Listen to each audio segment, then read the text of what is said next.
નમસ્તે વિદ્યાર્થી મિત્રો, ભારત વર્ષની ભવ્યતા ચેપ્ટર 8 એનો ત્રીજો ભાગ.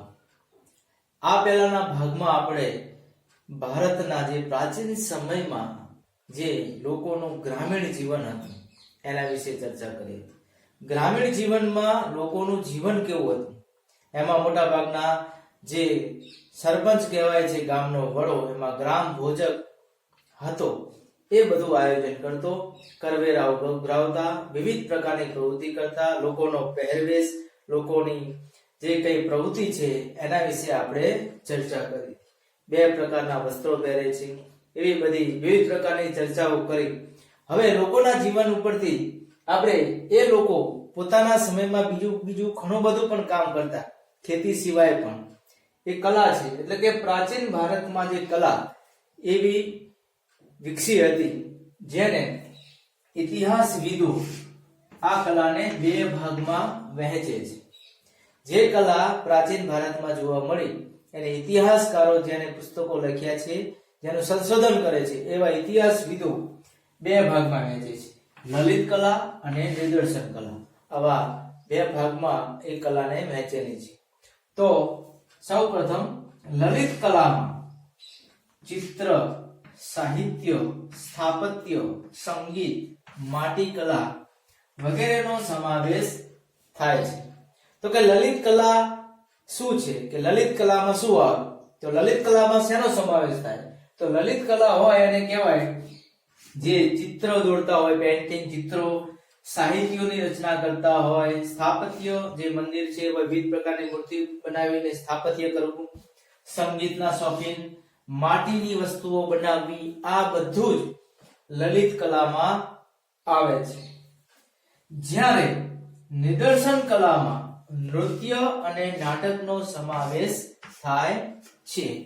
લલિત કલામાં આપણે જોયું ચિત્ર, સાહિત્ય, સ્થાપત્ય, સંગીત, માટીકલા વગેરેનો સમાવેશ થાય છે.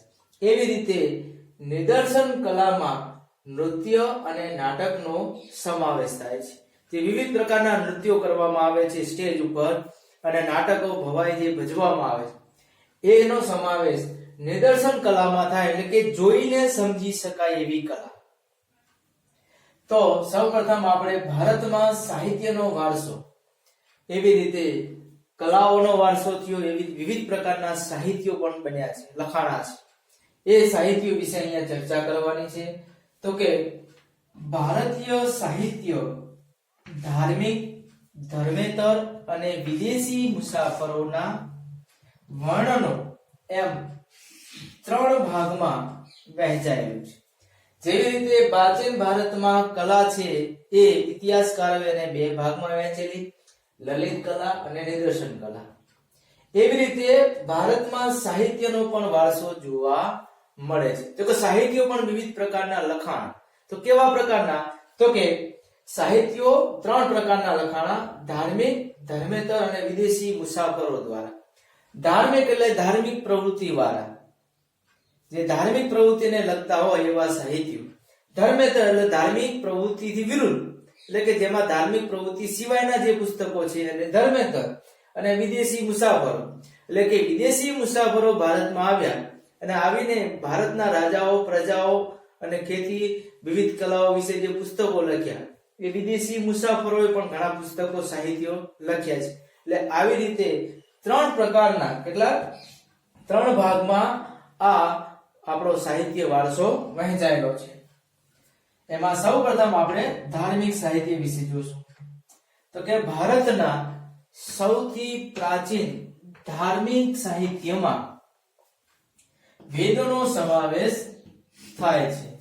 તેમની સંખ્યા 4 છે. કેટલી સંખ્યા છે? 4. આપણે ધાર્મિક પ્રવૃત્તિની વાત કરીએ, આપણા ધાર્મિક વારસાની વાત કરીએ, કે ધાર્મિક સાહિત્યમાં જે 4 પ્રકારના વેદો હતા, આ વેદોની શરૂઆત સૌપ્રથમ ધાર્મિક સાહિત્યમાં જોવા મળી હતી. તો આ 4 વેદો કયા કયા છે? તો એમાં ઋગ્વેદ, યજુર્વેદ, સામવેદ અને અથર્વવેદ. આવી રીતે હજારો વર્ષો પહેલા જે આપણી ધાર્મિક પ્રવૃત્તિ જે છે એના જે વિશેષ વધારે પડતું વર્ણન 4 વેદોમાં કરવામાં આવ્યું છે. આવા 4 વેદોના નામ આપણે જોઈએ તો કે ઋગ્વેદ, યજુર્વેદ, સામવેદ અને અથર્વવેદ. આ સૌપ્રથમ આ 4 વેદોમાં સાહિત્ય લખાણા. વેદોને સમજાવવા માટે બ્રાહ્મણ ગ્રંથો અને આરણ્યકોની રચના કરવામાં આવી હતી. તો આ બધા વેદોની રચના કેવી રીતે થઈ, કોણે કરી? તો કે વેદોને રચના થયા પછી જે ઋષિ મુનિઓ લખેલા છે એને સમજાવવા માટે બ્રાહ્મણ ગ્રંથો દ્વારા ઘણા બધા ગ્રંથો લખવામાં આવે છે. બ્રાહ્મણોએ જે લોકો છે જ્યાં જે વસવાટ કરે છે એવા પ્રકારના લોકોને સમજાવવા એ પ્રકારે પુસ્તકો લખતા, ગ્રંથો બનાવતા, અને આરણ્યકો જે એમના શિષ્યો છે અને એમને વિવિધ પ્રકારના પ્રચાર માટે આ મોકલવામાં આવતા. જેમાં સતપથ બ્રાહ્મણો, કેવા કેવા બ્રાહ્મણો હતા? ગોપથ બ્રાહ્મણ અને બૃહદ અરણ્યક સૌથી અગત્યના ગણાવી શકાય.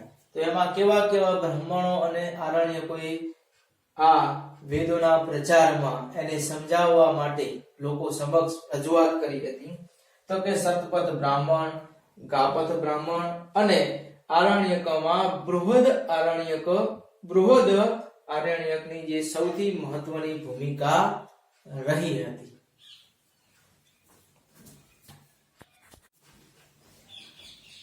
ધાર્મિક સાહિત્યમાં આપણે જોયું. હવે આ સિવાય રામાયણ અને મહાભારત બંને મહાકાવ્યો પ્રાચીન ભારતીય સમાજ, સંસ્કૃતિ અને ધર્મનો ત્રિવેણી સંગમ છે. ધાર્મિક સાહિત્યમાં આપણે જે સાહિત્યોની ચર્ચા કરી એમાં રામાયણ અને મહાભારતનો પણ સમાવેશ થાય છે.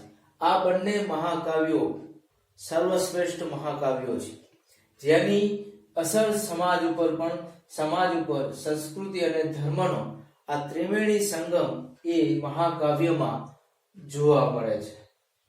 સમાજની માહિતી, સંસ્કૃતિ અને ધર્મ આ 3 બાબતનો સમાવેશ રામાયણ મહાભારત નામના ગ્રંથમાં જોવા મળે છે.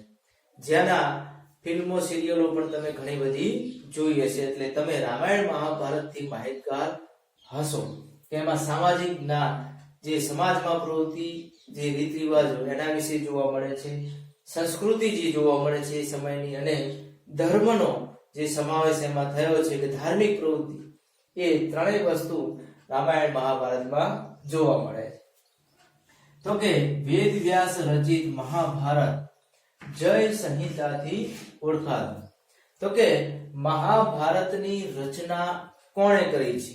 તો કે મહાભારતની રચના કરી છે વેદ વ્યાસ મુનિએ. જે વેદ વ્યાસ નામના ઋષિ છે એમણે મહાભારતની રચના કરી હતી.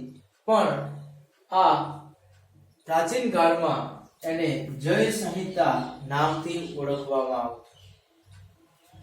જે વિકસતું જતા 1,00,000 શ્લોકનું મહાભારત તૈયાર થયું. મહાભારત દિવસે ને દિવસે પ્રખ્યાત થતું ગયું અને ધીમે ધીમે એમાં શ્લોકો ઉમેરાતા ગયા, એટલે 1,00,000 જેટલા શ્લોકોનું આ મહાભારત બની ગયું.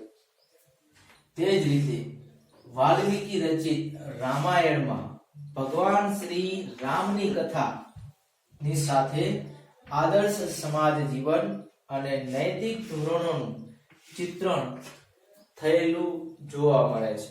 તો કે રામાયણની રચના કોણે કરી? મહાભારતની રચના વેદ વ્યાસ મુનિએ કરી. એવી રીતે રામાયણની રચના વાલ્મીકી ઋષિએ કરી. આ રામાયણમાં શું આવે છે? તો કે રામાયણમાં ભગવાન શ્રી રામની કથા છે. તો ભગવાન શ્રી રામની કથાએ માનવ જીવન ઉપર એટલી બધી અસર કરી કે જેનું હાલમાં આદર્શ સમાજ જીવન જોવા મળે છે. શ્રી રામથી જે રામાયણથી સંકળાયેલા હોય એનું જે ગુણગાન કરતા હોય એમનું જીવન આદર્શ હોય છે, આદર્શ સમાજ જીવન જીવે છે. અને પોતાના નૈતિક પોતાના જે ભાવો છે એટલે કે પોતાની જવાબદારી છે એની આ રામાયણમાંથી તમને ઘણું બધું જોવા મળે છે. એનું નૈતિક ધોરણ આપણને એમાંથી ચિત્રણ થયેલું જોવા મળે છે. એટલે કે આદર્શ માનવી કેવો હોય, જેને પોતાના નૈતિક પોતાની જવાબદારી કેવી રીતે નિભાવી, જે સામાન્ય માણસ બનીને એની કથા છે આ રામાયણ. 108 જેટલા ઉપનિષદો ભારતીય ચિંતનના મહામૂલા ગ્રંથો છે. આવી રીતે રામાયણ, મહાભારત જેવા મહાકાવ્યોની રચના થઈ. એવી રીતે 108 જેટલા ઉપનિષદો પણ બનાવ્યા છે. આ ઉપનિષદોમાં ભારતીય સંસ્કૃતિ જે છે એની ચિંતનની મહામૂલા ગ્રંથો લખેલા છે. એમાં કંઠ, કેન, પ્રશ્ન, મુંડક, માંડુક્ય, ઈશાવાસ્યમ અને છાંદોગ્ય ઉપનિષદો ભારતના તત્વજ્ઞાનના મહાન ગ્રંથો છે. જે ભારતનું જે તત્વજ્ઞાન છે એના માટે જે લખાયેલા ઉપનિષદો છે, જેમાંના કંઠ, કેન, પ્રશ્ન, મુંડક, માંડુક્ય, ઈશાવાસ્યમ અને છાંદોગ્ય આ ઉપનિષદો ફક્ત તત્વજ્ઞાનને લગતા મહાન ગ્રંથો છે, જે સમયના ઋષિ મુનિઓએ લખેલા છે. પુરાણોની સંખ્યા 18 જેટલી છે. જે આપણે પુરાણો છે એની સંખ્યા પણ 18 છે. રામાયણ, મહાભારત કથા જે ગ્રંથો છે મહાન, એવી રીતે 108 જેટલા ઉપનિષદો, એવી રીતે પુરાણો પણ ની રચના થઈ છે, જેવા 18 છે. આ પુરાણો કયા કયા? તો કે જેમાં વિષ્ણુ પુરાણ, ગરુડ પુરાણ, વાયુ પુરાણ અને મત્સ્ય પુરાણ તેમજ ભાગવત વિશિષ્ટ ગ્રંથો તરીકે ખ્યાત થયા છે. આવી રીતે પુરાણોમાં 18 જેટલા પુરાણો છે. એમાંના જે વિષ્ણુ પુરાણ, ગરુડ પુરાણ, વાયુ પુરાણ અને મત્સ્ય પુરાણ મુખ્ય છે. એવી રીતે ભાગવત ગ્રંથો પણ લખાયેલા છે, જેની જે પ્રખ્યાત ગ્રંથો છે, જે ઘણા બધા લોકોના ઘરમાં આવા ગ્રંથો હોઈ શકે છે, જેનું એ રોજ વાંચન કરીને જીવનમાં આદર્શ જીવન કેવી રીતે જીવાય એના વિશે એમાંથી માહિતી મળતી હોય છે.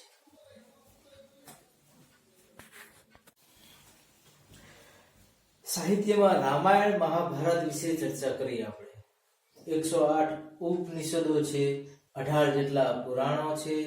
આ બધા જે ગ્રંથો છે, ભગવત ગ્રંથો છે, આ બધા ગ્રંથો હિન્દુ ધર્મમાં જોવા મળે છે. હિન્દુ ધર્મના ધાર્મિક ગ્રંથો છે આ બધા, ધાર્મિક સાહિત્યો. એવી રીતે એ સમયમાં બીજા ધર્મો પણ જોવા મળતા હતા. તો એમાં જે બૌદ્ધ અને જૈન ધર્મના મહાન ગ્રંથોમાંથી આપણને સમાજ જીવન અને ધર્મની માહિતી મળે છે. જેમ હિન્દુ ધર્મના ગ્રંથોમાંથી સામાજિક જીવન, સંસ્કૃતિ અને ધર્મની જે વાતો આપણને મળી છે, એવી રીતે સમાજ જીવન અને ધાર્મિક માહિતી બૌદ્ધ અને જૈન ધર્મના ગ્રંથોમાંથી પણ આપણને મળે છે. બૌદ્ધ ધર્મના મૂળ ગ્રંથોને ત્રિપિટક કહેવાય છે. જે અલગ અલગ ધર્મના મહાન ગ્રંથો હોય છે, તેમાંના બૌદ્ધ ધર્મના મહાન ગ્રંથોની વાત કરીએ તો એ મહાન ગ્રંથો જે મૂળ ગ્રંથો હોય એને ત્રિપિટક એવું નામ મળ્યું છે. તેમાં સુત્ત પિટક, વિનય પિટક અને અભિધમ પિટક નો સમાવેશ થાય છે. એટલે કે બૌદ્ધ ધર્મમાં મૂળ ગ્રંથોને ત્રિપિટક કહેવાય. એના જે બીજા ગ્રંથોના નામ પાડ્યા છે એમાં સુત્ત પિટક એટલે કે સૂત્ર પિટક, વિનય પિટક અને અભિધમ પિટક એવા નામ પાડવામાં આવ્યા છે, જેનો સમાવેશ ગ્રંથોમાં થાય છે. આ સિવાય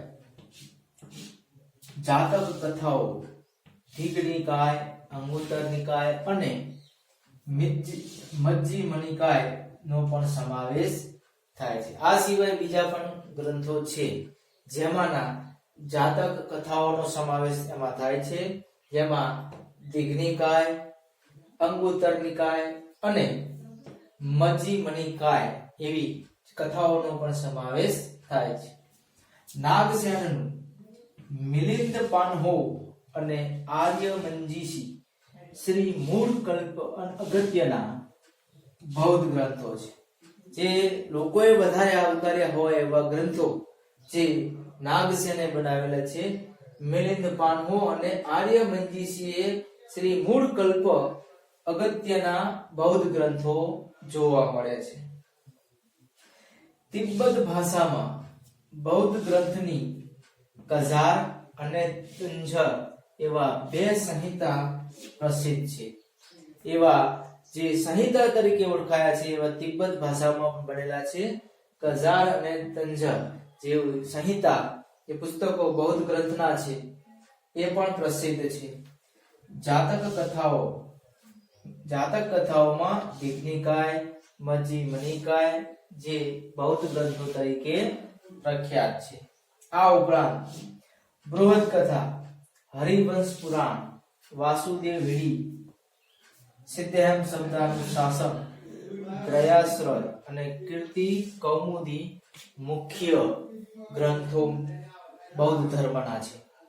બૌદ્ધ ધર્મની ઘણી બધી માહિતીઓ ત્રિપિટકમાંથી મળે છે. એ સિવાય ઘણા બધા લોકોએ ગ્રંથો, પુસ્તકો લખ્યા છે, જેમાંના જાતક કથાઓ જે લખેલી છે એવા પુસ્તકો ઘણા છે જે ગ્રંથો તરીકે પણ ઓળખાય છે. જેમાંના દિગ્નિકાય, મજ્જિમનિકાય જે બૌદ્ધ ગ્રંથો તરીકે પ્રખ્યાત છે. એવી રીતે આ ઉપરાંત બીજી પણ ઘણા બધા ગ્રંથો છે, જેમાંના બૃહદ કથા, હરિવંશ પુરાણ, વાસુદેવ વિડી, સિદ્ધહેમ શબ્દાનુશાસન, ત્રયાશ્રય અને કીર્તિ કૌમુદી આ મુખ્ય બૌદ્ધ ધર્મના ગ્રંથો છે. એવી રીતે જૈન ધર્મના પણ ગ્રંથો વિશે આપણે જોઈએ. ધાર્મિક સાહિત્યમાં હિન્દુ ધર્મના સાહિત્યો જોયા, એવી રીતે બૌદ્ધ ધર્મના સાહિત્યો વિશે ચર્ચા કરી. એવી રીતે જૈન ધર્મમાં પણ ઘણા બધા ગ્રંથો છે. એવી રીતે જૈન ગ્રંથોને આગમ ગ્રંથો કહેવામાં આવે છે. વિવિધ ધર્મના ગ્રંથો દરેક ધર્મમાં જોવા મળે છે. એમના મુખ્ય ગ્રંથો પણ હોય છે, મુખ્ય પુસ્તકો પણ કહેવાય છે. જેમાંના જૈન ગ્રંથો હોય એમને આગમ ગ્રંથો કહેવામાં આવે છે. આવા આગમ ગ્રંથોની સંખ્યા 12 જેટલી છે. કેટલી છે? આગમ ગ્રંથોની સંખ્યા 12 જેટલી છે. જૈન ધર્મનું પ્રાચીન સાહિત્ય 14 પર્વ અને 12 અંગમાં વહેંચાયેલું છે.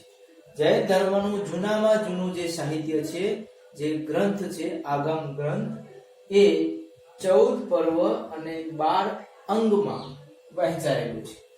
મુખ્ય ગ્રંથોમાં આગમો, આચાર, અંગ અને વૈતાલિક, દશાવૈતાલિક સૂત્ર જે અગત્યના ગ્રંથો છે. જૈન ધર્મમાં જે આવેલા મુખ્ય ગ્રંથો જોઈએ તો એમાં આગમો, આચાર, અંગ અને વૈતાલિક, દશાવૈતાલિક સૂત્ર જેવા અગત્યના ગ્રંથો જૈન ધર્મમાં આવેલા છે. આવી રીતે હિન્દુ ધર્મમાં જે સાહિત્ય, ધાર્મિક સાહિત્ય વિશે જોયું, એવી રીતે બૌદ્ધ ધર્મમાં પણ ઘણા ગ્રંથો લખાયા છે. જૈન ધર્મમાં પણ ગ્રંથો તમને જોવા મળે છે. Thank you.